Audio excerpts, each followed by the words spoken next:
Class with Charles, your weekly conversation about life and how we see it. Today, I have an interesting guest right in the room. Some of you have already seen that in different platforms, and it is my pleasure to welcome to the Life Class with Charles, Doris Mbadiwe. Doris is a constructpreneur. I hope I pronounced that right.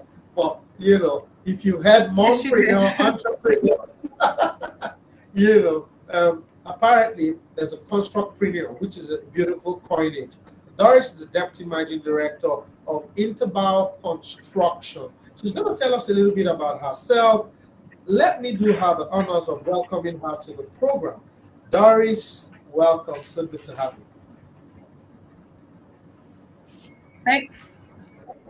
Thank you for having me. Good afternoon, everyone. Mm. Doris, you're streaming on Facebook, you're streaming on LinkedIn, you're streaming on Twitter. So it's across nearly a 10,000 man audience. They'd love to know, who is Doris? Just tell us a little bit about you without airs, Doris. Okay, so I'm a lawyer by profession. As Mr. Charles has earlier mentioned, I'm a construction entrepreneur. I'm a deputy managing director of a whole indigenous construction company here in Lagos, Nigeria. I'm also a mother and a mentor. So I have a few people that I mentor along with what I do, my day job, just to put it mildly. Thank you so much, Doris. It's amazing having you today, and I can't wait for the perspectives that you're going to have.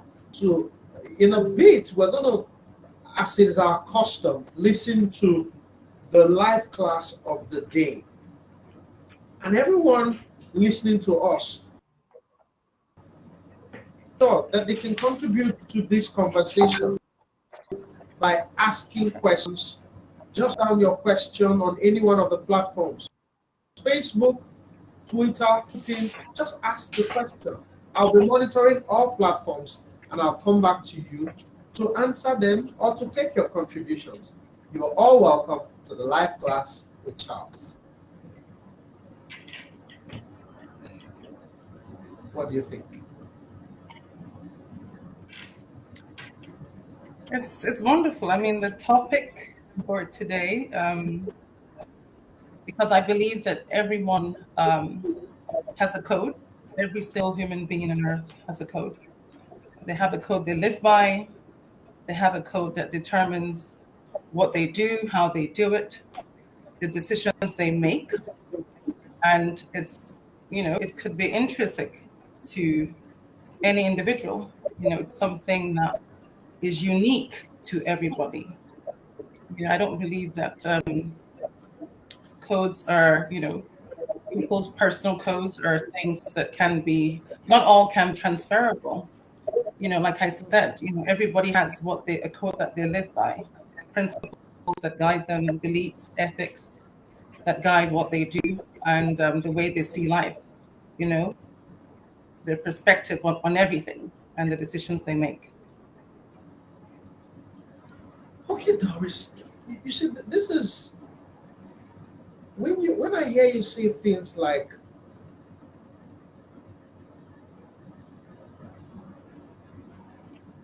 principles, it takes my mind to far places. But I don't want it to go too far yet. I want to keep it within the room. Okay. Albert Einstein is reputed to have said that if you judge a fish by its ability to climb a tree, it will always think itself stupid. How does that quote resonate with you? If you judge a fish by its ability to climb a tree, it will always think itself stupid. How does that resonate with you? Well, I believe that a fish was not created to, of course, climb a tree, for one. So if it's doing something that it's not made to do, created to do, does not have the capacity or ability to do, of course, it's always going to think itself stupid. It's always going to think that it's, incapable. It's always going to be hard on itself. It's because it's doing something it wasn't meant to do. It wasn't created to do. It has no ability to do. Right. So that's how that resonates with me. And of course, we can apply that to, our individual selves. Yeah, but there are people who are judged because they do not fit into a narrative that other people expect them. Someone is listening now and is saying, yeah, I feel like I'm not good enough. I feel like this person does it better than I do. I mean, for such people who find themselves in that sort of thought or feeling, is there anything they could do about it? So what I would say to such a person is to be yourself. There's a quote that I've heard, I've read up, I think it's by Dr. Seuss, and he said, nobody can be youer than you, right? There's something that everyone is created to do. There's something that person that feels this way can do better than somebody else. There's something that they're created to do that only them or only they can do. And there's something that they can also do particularly and in a way that nobody can. Right? So it's, for me, it's a journey of, first of all, discovering who you are. You have to know who you are and be comfortable, in your own skin. Okay, so this is now, you're saying that if a team finds themselves inadequate, it may be because they haven't discovered who they are. Yes. Is it possible? So they haven't discovered their strength. Okay, they haven't discovered their strengths. So, Doris, are you trying to say? Okay. Go on. Yes. So they haven't taken time to discover who they are, and that's why they're trying to be everyone else, or they think it's better than they are. They haven't discovered their unique skills, their unique talents, gifts. We all have those, but a lot of us know from a very early age, and some of us learn along the way, and some of us have to take time to discover it. So it's a process of self-discovery.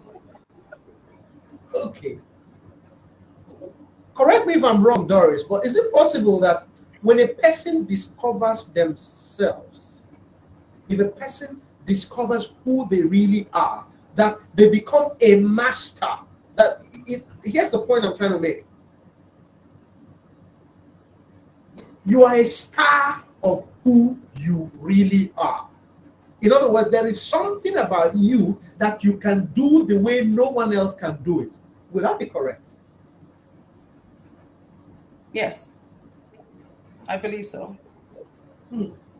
Okay, so because today we're talking about codes, ladies and gentlemen, you can ask your questions, make your contributions, observations about the subject. But we're looking at codes. We share the right that all men are in codes. Only great men have those codes. I want to come back to you, Doris. How do you think or suggest that a person can discover themselves? So permit me to address that from a faith-based perspective, because that's how I believe that one can discover who their code by the one who created them, right? So sometimes it's obvious, as I said, it's something that people discover or they can identify from very early on. It's very clear. And some of us, it's not so clear. It's something that we have to that we learn, that we discover along the way. But for me, the discovery is in a place of basically, relating with God, praying, just meditating and just asking the person who knows me best, who put those codes in me in the first place, um, to help me, to bring it out of me, or to help me be able to identify it. Sometimes it's there, but it's not really something that the person can easily identify, or they don't even know that that's a code, right? So it's, for me, to discover that, I cannot do it outside of the person who actually coded me, or put those codes, or put those inside of me. So I hear you say, Doris, I hear you talk about um, uh, strengths and weaknesses, Yeah. right? What's the connection between a person's strengths and weaknesses and their codes? What's the relationship? And so, like I said, it's just knowing who you are, right? So knowing who you are is just not one thing. It's about knowing what you're good at doing, knowing Okay. what comes easily to you, knowing what you do with ease, knowing what you're strong at, what your strengths are, and also knowing your weaknesses, because, Mm, we're a total package, right? right. So, and knowing what your weaknesses are, knowing what your gifts are, your talents, we're actually complex. So we need to discover all of that, holistically. And in finding that and discovering that, then we know who we are. And once we know who we are, then we're not intimidated by somebody else. We're not insecure about, in ourselves. You come to a place of peace, right? Because this is what you're good at, and this is what you're not so good at, and you can, be better at what you're good at, and you can work on your weaknesses, and all of that helps, to make you a more confident person, and a person that is not trying to be like everybody else. Okay. So, Doris, there's a part of the life class that says two cars, same brand, same model, everything is the same, but different keys. That if one key should open two cars, that's a defect. Yeah. Where does this play out in people who say, "Oh, I admire this person. I just want to be like him"? Is there anything wrong with that? Because that happens. Well, there's something very wrong with that, because when you say you just want to be like this person, you may not know the Yeah. whole person, right? You're only seeing maybe the positive side, the part that the person is letting you see. And you don't see you don't see the process, you don't see what the person has been through, you don't see the challenges, the struggle, and all of that. Because I can assure you that person may be thinking the same thing, that they want to be like somebody else. So I think it's about time that everybody is comfortable with who they are. And as I said, with the keys, it's like you have billions of stars, right? Right. Same model, we're all stars, but no two Right. stars are the same. Over 7 billion people on Earth, and no two persons have the same fingerprint, same, That's correct. um, you know.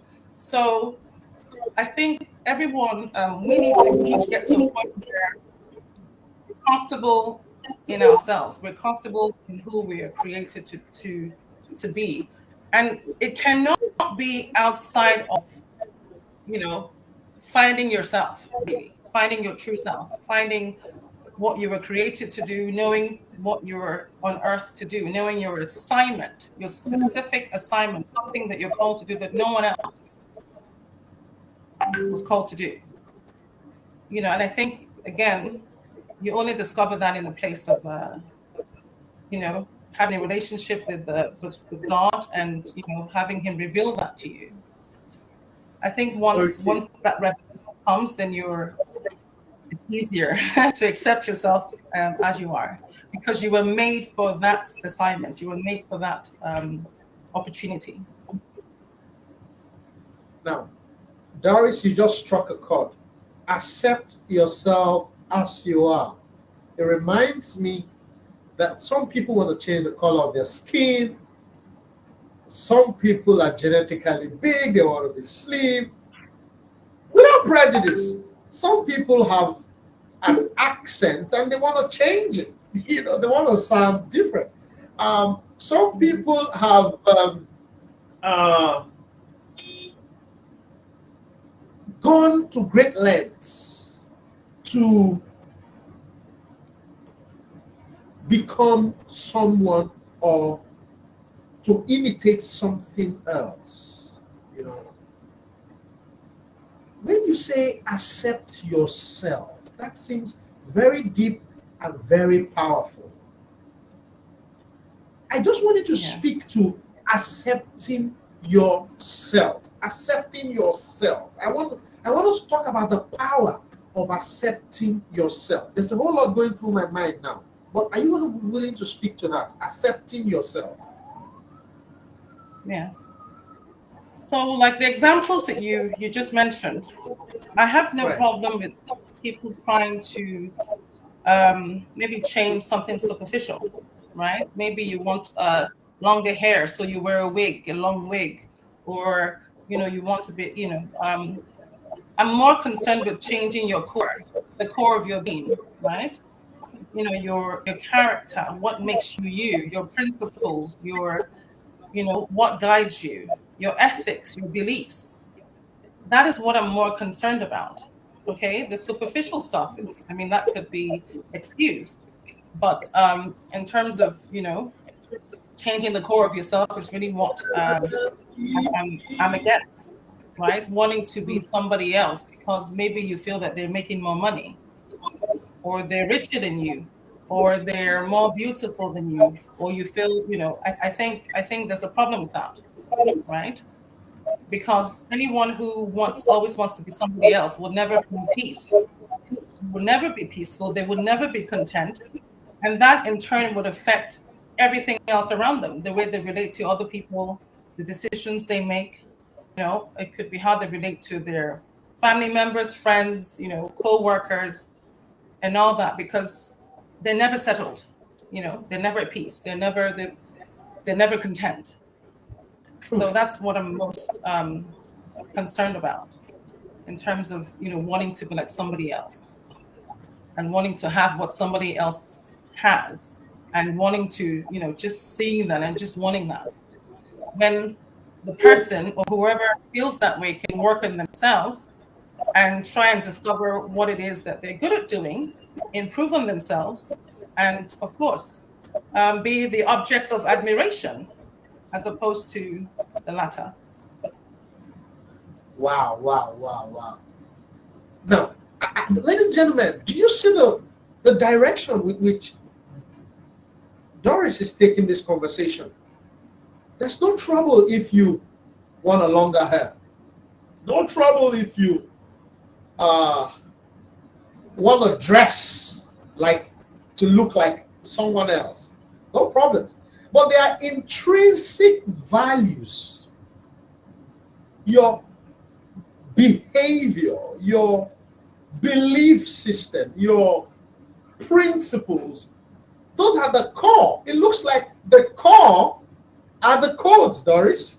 So the other things are not your core, So here's what's really interesting for me. I want to be a doctor, and I can become a doctor. I can be Charles and still be a doctor. So I can be myself and still achieve all those things. I can keep my beliefs and still model after some other person's looks, some other person's mannerisms, if you like. All those things you say are superficial. The core are the codes. Wow, what a word. The core are the codes. The rest are not the codes. It reminds me of a Latin maxim, Doris. It says, Cuculus non facit monachum. The hood does not make the monk. Anyone can sew that. Just get the materials. Yes. And so, Yes. anyone can move into the monastery. It doesn't make you a monk. There's a Yes. lifestyle, attached to that. If you were going to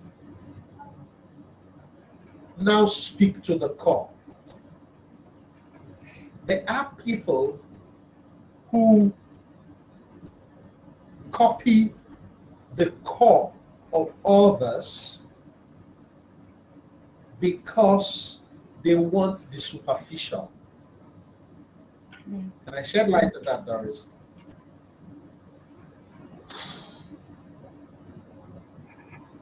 Everyone has something they hold sacred.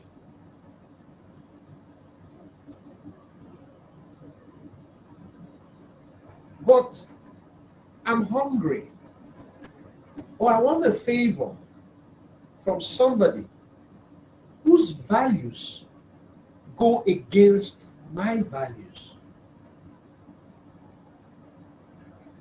Mm. I then adopt their values so that they can do me a favor.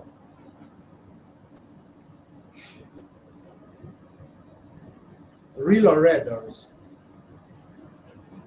Yes, a lot of people do that actually. So it's yes, it happens.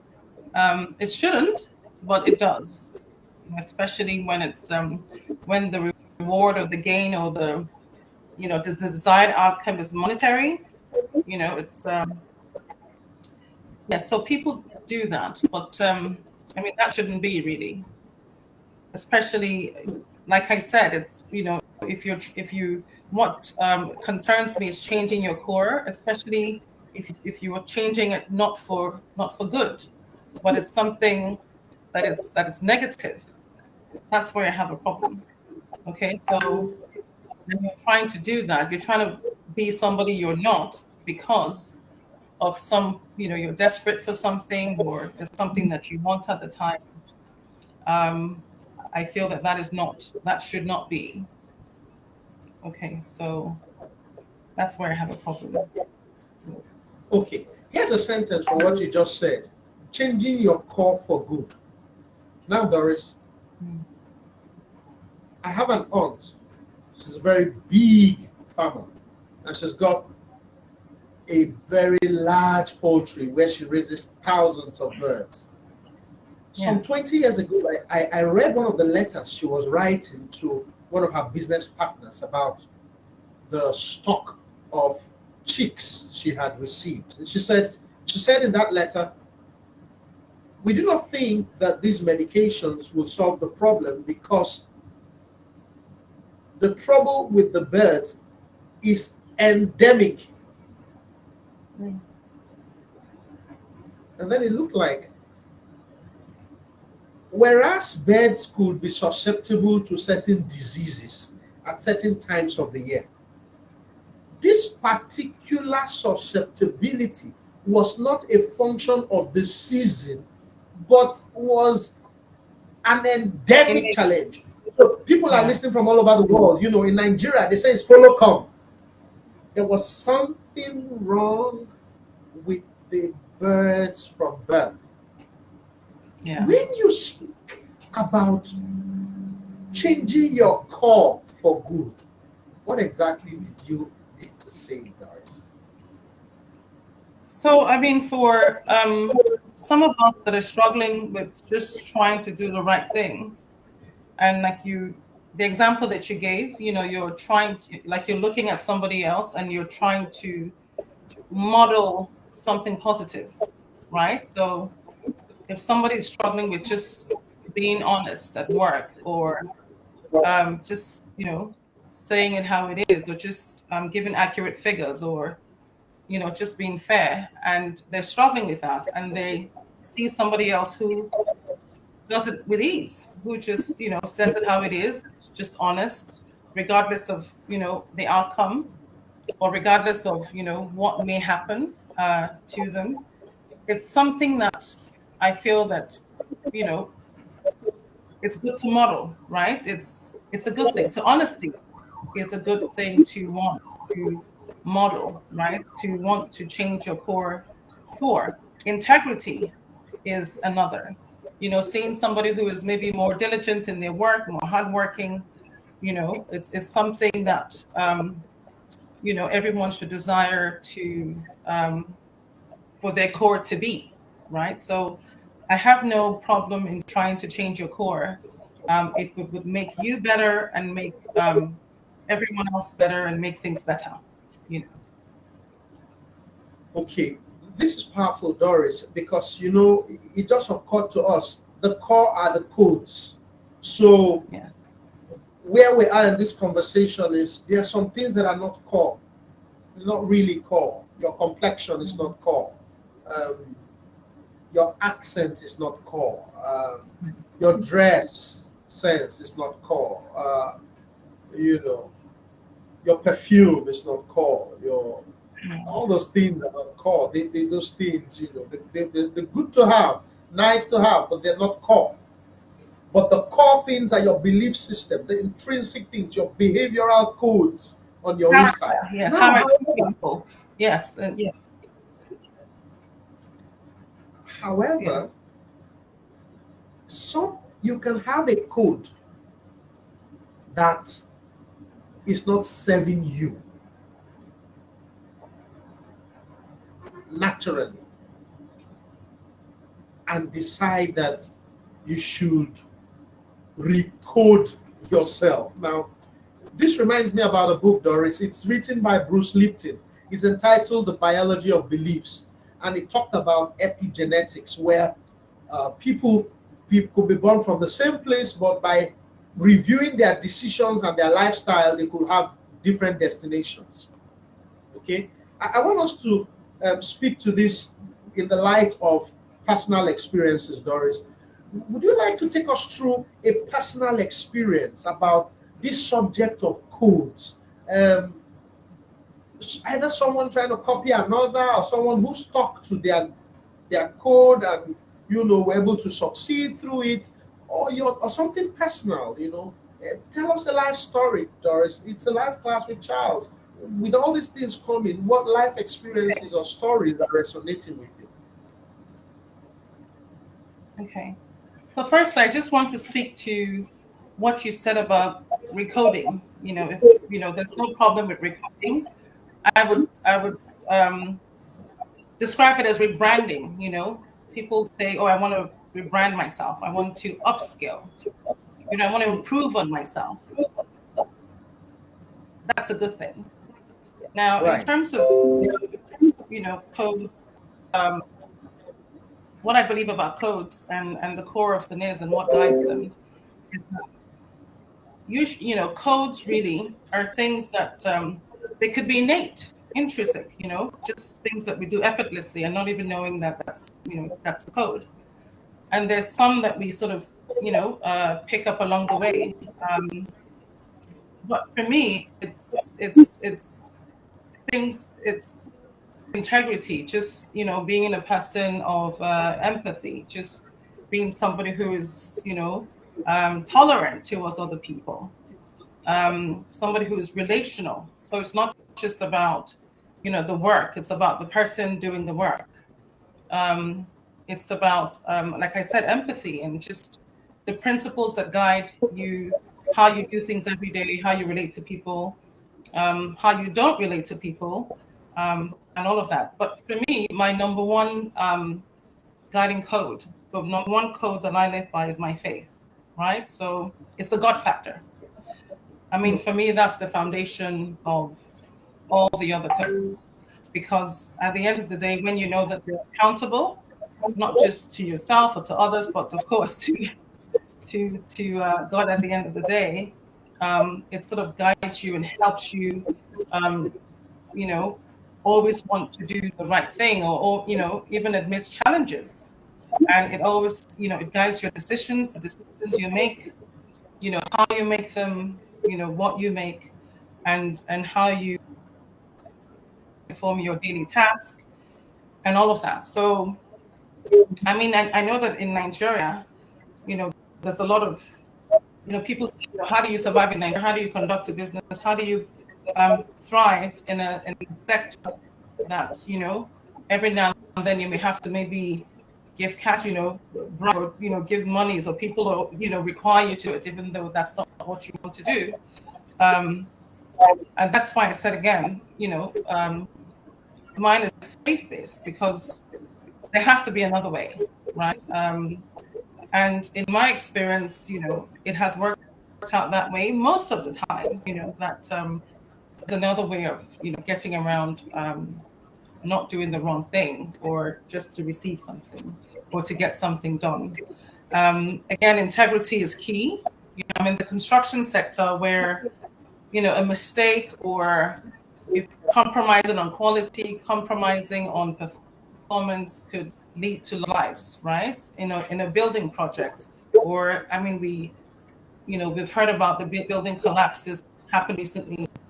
Lives were lost. So, those codes guide how you work, decisions you make, not wanting to compromise for profit, and having it done the other way around, and maybe losing profits because you're trying to get the right work done. So those are the decisions that you're making every single day, not wanting to compromise quality, efficiency, just your work ethics and your relationship with people. So I can only talk to my sector. It's not an easy sector to operate in, but I think once you're true to once you're consistent, once you feel accountable to yourself, to family, to your loved ones, and of course, ultimately to God, that helps you remain steadfast and resolute in trying to do the right thing. So Doris, have you ever tried to be like? That's just one experience. Yeah. Yes. Have you ever admired somebody and wanted to be like them? Yes.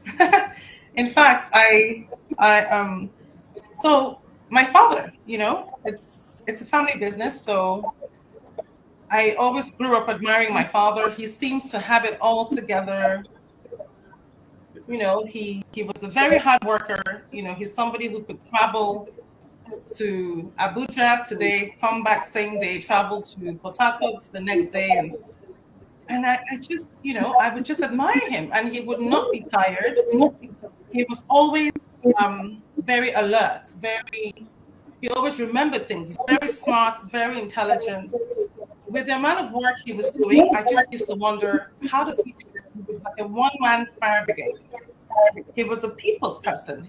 He could relate to anybody. He was very accommodating, very accepting, and all of that. So when we sort of took over and we were, I thought, okay, I've always wanted to do that. I can do this. As with you, I almost lost my mind trying to be him, right? So I just realized, I can't be him. He had a special grace for that. So it occurred to me very early on, that realization that, okay, I can be as effective, not use his methods. I have to figure out what works for me, right? So if I would travel, I would not come back the same day. I would have to stay and rest, and then of course do that. I wasn't so open to seeing everybody, or just having time to see everybody till maybe 10 p.m. at night. I couldn't do that, although I admire that. So there were a lot of things, and that is why although I admired him and I wanted to be that, I had to. Yes, and he was effective. He was very productive. He did well. So I wanted to achieve that. I wanted to have the desired outcomes, but I just had to do it my way. What worked for me, what I could live with, what did not drive me crazy. So that was my experience.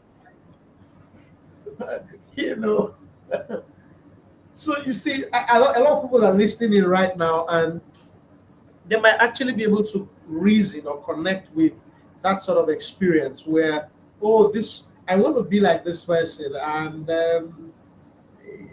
as much as I love who they are and what they represent and want to be that, it seems to be impacting me in a way that I do not want. which was exactly your experience. So you still loved him, you wanted to be that, but when you said you almost lost your mind, that was a critical turning point in the story. Yeah. But there's Yes. some You know, people so, who will let go, right? They just keep trying. mhm. They just keep trying. So, ladies and gentlemen, No. you got a question, an observation, a contribution to this conversation. Don't forget, you can tweet the question at me. You can share it in the LinkedIn profile. You can send it to me. I'm monitoring all platforms, and I'll read the questions back or your contributions back, and just to enrich the conversation. Now, coming to the book, I want us to address a point that was made in this book, because it seems to me that it is also a part of life that maybe people don't want to talk about. It says here that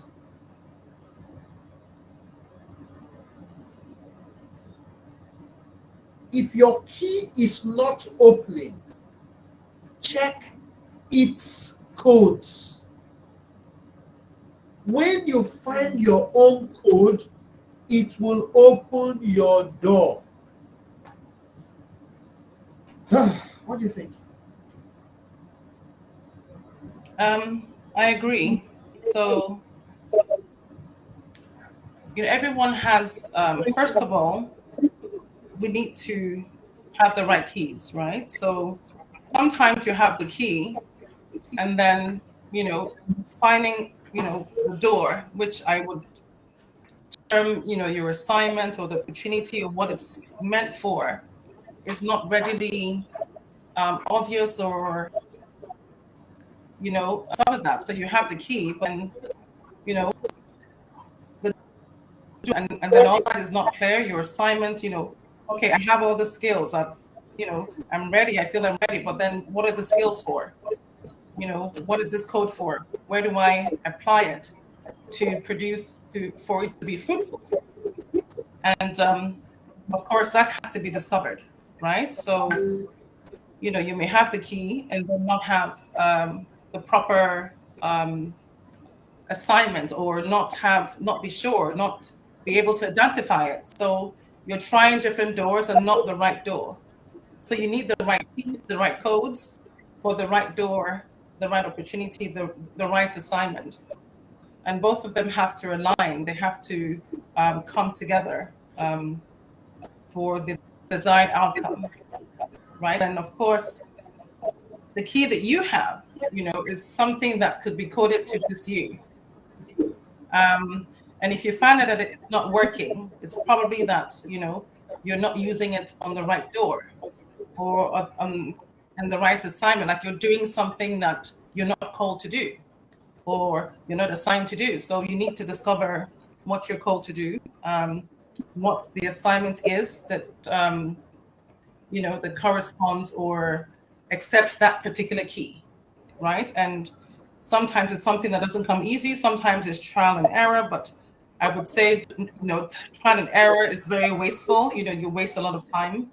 Again, that is where my faith comes in. That is, has to be discerning, and you have to know for sure and be guided and be led to that particular door. Okay, that the key would fit into. And yeah, so that's what I would say to that.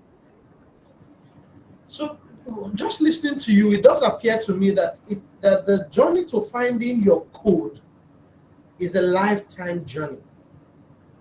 You're constantly looking for the right codes to unlock the door that you want to access. Yes. Now, hopefully, if I need, this might be funny, but I mean, hopefully, you are at the right door.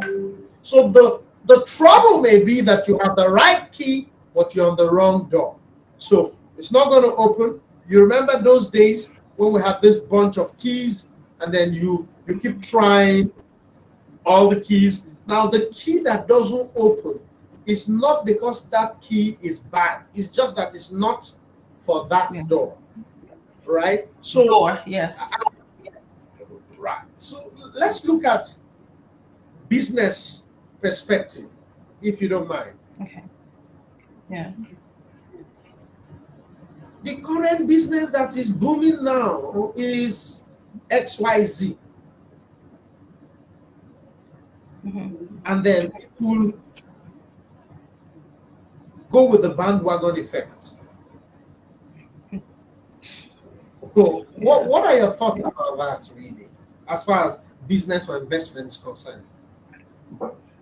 Um, I would say this, some have tried to go with the bandwagon effect and it's worked, and some have tried it and it hasn't worked, right? So again, um, I think it's safer, right? It's better to be safe than sorry. It's safer to know for sure if that is what you should be doing. Okay. So just because a lot of people are doing it does not automatically mean that if you try to do it, you would succeed at it. If that is not something that you're called to do, or you're skilled to do, or you have the capacity to do, or you have the knowledge to do. So the bandwagon effect, I sometimes works when, you feel that you have the key or the code to get into that type of business already. So some people have keys, but then, as I said earlier, they can't identify that opportunity, or they don't even know, okay, I have these keys, what can I apply this to? Until an opportunity comes and they feel, wow, okay, there's an opportunity. I feel I have what it takes to engage that opportunity and, get a desired outcome. So that's in that circumstance, it could work, right? So the that bandwagon, that whole, could be an opportunity that they already have the codes for. And if they do venture into it, for some people, they succeed. For others that don't have, the keys for that opportunity, or the codes, or the ability and capacity and all of that, and they do venture into it because they feel everyone else is doing it, the likelihood of success is lower. And the loss may be very, of course, regrettable, to say the least. So, what's the role of patience in discovering your codes? So I would say I would say that it's very important. I mean, patience, it's a principle that should be applied in everything, business, home life, personal life, and everything. It's not something, like I said, for some, they discover it early and easily. It's something that it's just is. For some others, it takes time. It could take years for some, months for some to discover their code. What they're good at, or what they have, what they're created to do.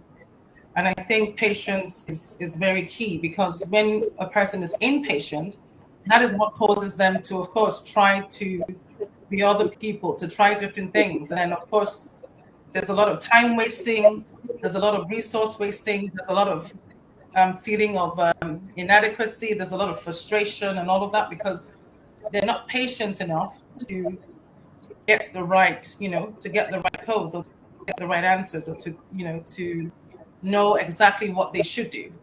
So what they're doing is they're trial and error, trial and error. Very depressing. So patience is really key to discovering your code, not just discovering your code, knowing how to use it, the application of the code, and of course, some codes are time bound. Again, I want to add. So now you have codes that may be seasonal. Um, so one just has to know, at every point where they are in Ah, life. it's interesting, Doris, where you say codes are time bound. You know all that OTP that they send you when you're trying to access a bank Yes, account. I have that in mind. Yes, just a few seconds, and So yes. tell me, Why did you say some codes are time bound? What was going through your mind when you said that? Just sometimes there's you have a particular code. There's something that you're good at doing, but it's only for a particular season, right? And that is where rebranding, upskilling, trying to. Okay, so let me say, okay, because of COVID. So of course, pre-COVID, we were not so techy. A lot of people could get away with not being tech savvy or knowing how to use Zoom or knowing how to use technology, right? It was something you could get away with. But of course, post-COVID, I mean, the advent of technology, now everything is virtual. Everything is powered by technology. Everything is, we've just been thrust into this season where there's certain skills we should have. There's certain knowledge we should have, and all of that. There's certain codes that we need to know or to apply, okay, or to have to be able to survive in this season, in this time that we found ourselves. So that's what I mean by sometimes it's sort of time bound. It's something that has to be, as you said, recoded, or I don't know what they call it when they or reprogrammed or in that Recode, right? sense. Yes. So So yes. So yeah. this is the picture that is coming to my mind. Every code is time bound. Don't take the subject of code trivially. There is your code, and there is the code of other people. Because I mean, was that Aristotle that said man separated from the society is either a beast or a god? In your opinion, Doris, who do you think, or which do you think takes priority? Decoding yourself or decoding others? Decoding yourself. Decoding yourself. There's a principle I live by, which is inside out, right? Inside out. Whatever it is that is not working, you don't want to export. Whatever you need to be, it's self first, okay? It's you need to be sure in yourself, confident in yourself. You need to be in the right place, mind, body, soul, and all of that to even venture out doing anything else for anybody else. If you're not in the right place, if you're not where you're supposed to be, if you're not together, quote unquote, nothing else would work. I mean, you can't give what you don't have. So self first, it's like when you're in a plane and they tell you in the advent of the turbulence or whatever, put on your own seatbelt first before you try. Yeah. So it's I think everything starts within, and then of course goes outwardly.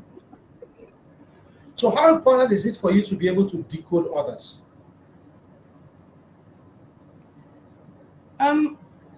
It's really important, because you're not an island. Okay, you have to work with others. You need other people's cooperation. You need other people's input. You need other people's advice. You can't do it on your own. We're not created somehow to be an island. Everybody has a code that somehow at some point needs to come together to advance yours or to add to yours or to improve or to get to a desired outcome, right? So as two is better than one. So it's really important to be able to decode others or to understand them or to be able to relate to them in a way that of course helps everybody or produces a good outcome for everyone. Okay, so you're a constructpreneur. You've been through life on several levels and had several experiences. What are the things that have helped you to decode other people? I've just been, I think you have to be mindful you have to be deliberate. You can't just take life as it comes. I would say, if you're somebody who believes in relationships and being relational, I think it would come, it's something that happens with ease, right? Just being more attentive to other people, trying to understand where they're coming from, trying to be relational, just being deliberate at being relational with other people, and also being discerning. There's a place for discernment and just trying to decipher or read it between the lines. I think that comes to some people, it comes naturally. To some people, they have to work at it. Some people learn by experience because maybe certain things have happened to them. Other people have exposed certain parts of them to them, and so you can recognize that, or oh, that's what this person is trying to do, right? So it's a combination of just of different things or different factors that makes you over time be good at maybe decoding other people or trying to understand them, or reading in between the lines, trying to understand what it is they're not saying, or just knowing their body language. So Have you ever had made mistakes trying to decode a person or trying to get the codes of a person, and it didn't work? Any personal experience? yes, I think I think a lot of us would have had one or two experiences like that. Sometimes, as the word says, people are not what they seem, right? So sometimes you feel, okay, in trying to recruit somebody, I've always sort of wanted somebody who was more outgoing, more open, very conversational. I feel, okay, such people will be more honest, more forthcoming, proactive, and then all of that. And so we had this one, we were trying to recruit someone, and I had a choice in mind, and the other guy had another choice. And I didn't understand why they would pick that person, because she was very quiet, very laid back, but they thought she was the right person. I just chose the person who was more conversational, the person who asked questions. I felt, okay, this is the right person. But then when the person was hired, it was a totally different story, right?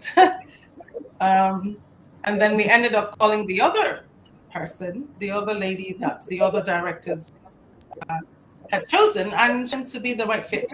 Okay, so made some mistakes, just trying to keep my own expectation on somebody else, and it not working. Hmm. Hmm. Interesting. We've got comments, people writing in from LinkedIn, from Twitter, from Facebook. Um, Someone have said, let's come to the comments. They said, doing your best is more important than being the best. A remark from Shannon Miller. That's an entry from Israel. Now, Kenneth here says, the code is innate. Most times it's designed for you, and code is given to you for access. Interesting. Another person says, Israel says, God is never too late. We are the ones that are impatient, and it just felt like sharing that. Amazing, amazing. Amazing, amazing. In the final moments, Doris, is there anything you would have wished you shared on this subject, which for some reason hasn't yet come out, that you think will be of benefit to all those who are listening now and those who would listen in future? Okay, so I think that what one of the has mentioned, that a code is for access. I think it's really important that people um, find themselves. People know their codes. I think that's very important. And I think it's very important also that people can identify what those codes are meant, or the access, that they need those codes for. And this is because we're all linked, right? You know, I may be the one that has the code to open a door, but it may not just be for me, right? My opening that door grants all the people access. If I'm not able to open that door or to gain access to actualize certain things, it may compromise or deny others those opportunities.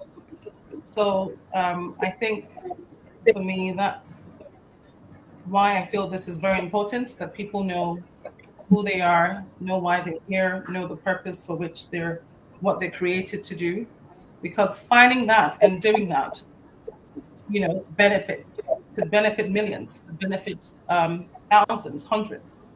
Okay. And not finding that, not finding yourself, not finding what you're here to do, not finding access, not being able to grant access, can deny people a lot of things. I mean, we never had Microsoft, Google, or what the world would be like, if those people didn't come to that discovery, did not, do what they did.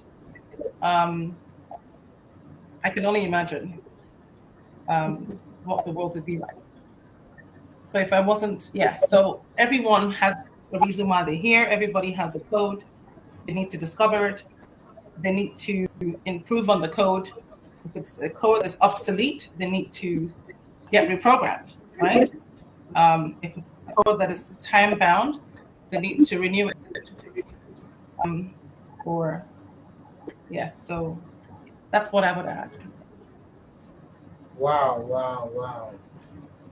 You need to know who you are, why you're here, and for what purpose. Understand that the code may not just be for you, it may actually be for you to open a door that many others could access. Look at it from the prism of the power of your code and reflect on the fact that if your code is time bound, you better use it now or lose it or renew it, as the case may be, if the opportunity presents itself. Ladies and gentlemen, it's the live class with Charles, discussing life as we see it. In a moment, I'm going to be reading the live class that Doris and I have been analyzing in the last 1 hour. Thank you for having me. Still here, Doris? Not yet. I'll read it. I'll come back to you. Life is in codes. Even if a car manufacturer makes 1 million cars, no single key will be made to start 2 cars. Each key is coded separately, yet the models look the same. If 1 key opens 2 cars, it is considered a mistake. If 2 cars of the same model look identical, it is a mark of accuracy. In life, each man has a separate code. Trying to open your door with another's keys will lead to needless pain. If your key is not open, check its codes. When you find your code, it will open your door. Today is the first day for some, the last day for some. It is good day for some and great day for some. Yet, it is Wednesday for all. Life is in codes. Thank you so much, Doris, for doing us the honors. I hope that you have a great time. And do ask questions. I'm going to pass the suggestions over to you. The conversation will keep coming and this conversation is a function of our individual experiences, and we will always have much to discuss about life and its codes. So once again, I want to appreciate you for coming, and to thank you for spending this much time with us and sharing your experiences. Thank you very much for having me. It was my pleasure to be on your show. Thank you for having me. All right. So, ladies and gentlemen, have a beautiful rest of today, regardless of your time zone, morning, afternoon, or night. Thank you for tuning into the live class with Charles. Share your comments on the various platforms or questions. And until I come your way next week, stay well, keep living life like you see it, and keep being the best version of yourself. Bye for now. Bye, everyone.